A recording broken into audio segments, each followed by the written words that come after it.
So today is the day I've been dreading for months. Today is the day that Jon Stewart, for the very last time, hosts The Daily Show. It's really sad. This is going to, when I watch his last episode tonight, I have it set to record and everything. It's going to hit a lot harder than when we lost Stephen Colbert from Comedy Central. I know he's going to have a late night show that's starting next month, but let's face it, it's not going to be the same. I don't think he's going to get away with as much stuff. You know, it's going to have a different theme and such like that, so it's not really going to be the same. Like, I wish him all the best, but I don't know. Yeah, man. I watched The Daily Show on and off throughout the 2000s. I really wished I got into it sooner. I really started watching it like every single night, starting about a couple years ago. That's when I really got into it. And the thing that makes The Daily Show so great, and the thing that made Jon Stewart made the show so great, is that he took like this absolutely crazy political news that happens every day, or just the news in general, just this crazy bullshit that goes on in our world every day, and he turned it around, and not only did he make a younger generation of people understand what's going on, he made it funny. He made it relatable without making an absolute joke out of it most of the time. He injected humor into the news to make it more understandable. Not exactly to mock it, though definitely there was a lot of things that happened in the past few years that were definitely mockable, don't get me wrong. But yeah, man, he made it so relatable. He made you understand it better. I know I'm repeating myself here, I apologize, but you know, he was experienced as a host. He had a lot of variety. Sure, he's not a perfect person. Yeah, he probably has his biases. Yeah, there's been news out there about him flying off the handle at different like crew members and stuff, but you know, everyone has their bad days. You know, not saying, I'm not excusing him for those things, like every bad thing he's done that the press has got a hold of, and probably more than that, but I am saying that I have the utmost respect for the man. I tried to get tickets to one of his shows, since I'm just a hop, skip, and a jump really away from New York City.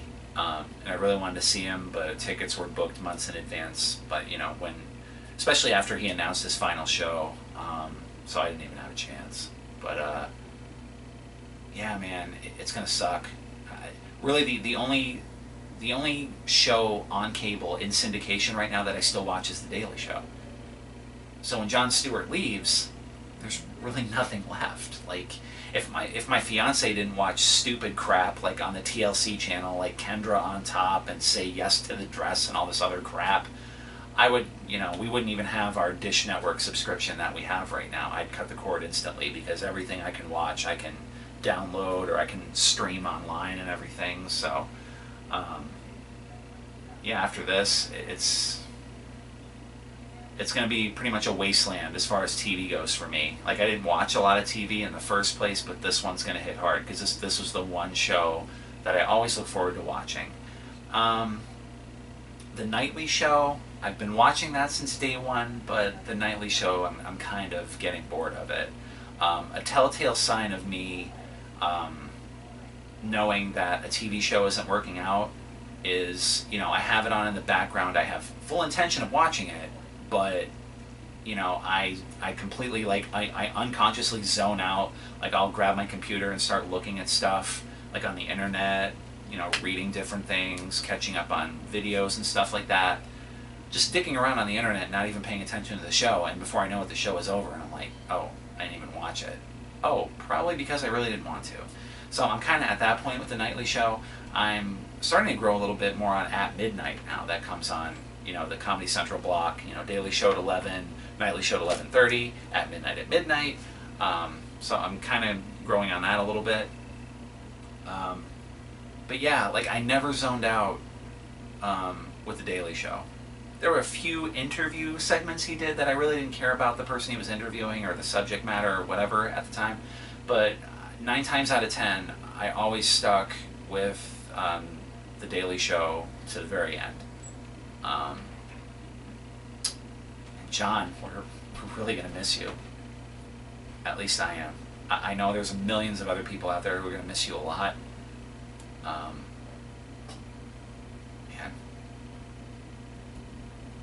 But hey, if you got to go out in style. Go out on top. Go out still enjoying somewhat of what you do, because you can kind of tell lately that Jon's getting a bit burned out on doing this. I mean, the guy's been doing this for over 10 years. So, yeah, I mean, part of me, well, of course I wish him well. I wish him well in whatever he wants to do, whether it's, just spend time with his family and just retire, if he goes on other ventures. Part of me wishes he would stay, but another part of me wishes that he'll go home to his family, he'll go into a full retirement mode, he'll get bored, and go back out and go on another venture, try something new. I don't know if it's make a new movie, I don't know if it's returning to television, making a new show, whether he's the star of it, whether he's a co-star or a guest or something else like that. He's still, he's still having a hand in producing Larry Wilmore's nightly show, so he's not, I don't see how he's completely retiring unless he's handing the reins over to someone else there. He hasn't announced that yet. Yeah, it's going to be rough. I knew the writing was on the wall when he talked to Howard Stern, I believe it was last year, where Howard Stern, and I'm paraphrasing here, I don't remember exactly what he said, but he asked him, like, how much longer are you going to do this? Like, I guess the subject came up where Comedy Central offered him Jon Stewart another contract to go for another few more years, and Jon's like, well, I don't know if I'm going to sign this. I'm getting up there. I have things I want to do. I want to spend time with my family. Like, right then I knew, as soon as I heard that interview, that, okay, the writing's on the wall. Is he going to stay till the end of 2015, or what's going to happen? Nope. It ends today, so... I mean, I don't want to keep rambling on here. I think I've made my point, but thank you, Jon. Thanks for all the laughs. Thank you for all your time. Thank you for keeping people like me informed on what's really going on in politics.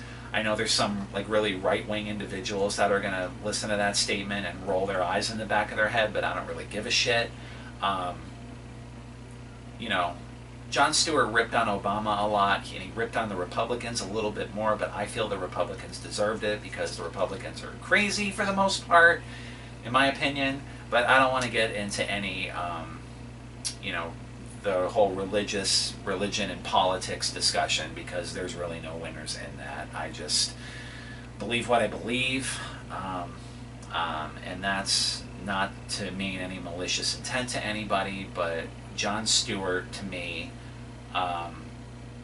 really put the news in a perspective I can understand, and he put it in perspective for millions of other people around my age group or even younger, for them to really know like what the hell is going on in this crazy world, and here's what's going on, make your decisions accordingly. And sometimes with this crazy world you just gotta sit back and laugh, and best of luck to Trevor Noah, because he has enormous shoes to fill. I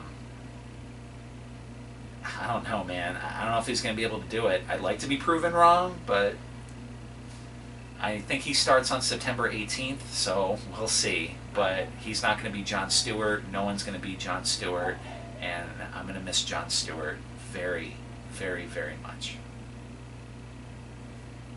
See you, Jon. Best of luck to you. Because it's a K, but you understand what I'm saying. I love them and respect them so much. Yeah!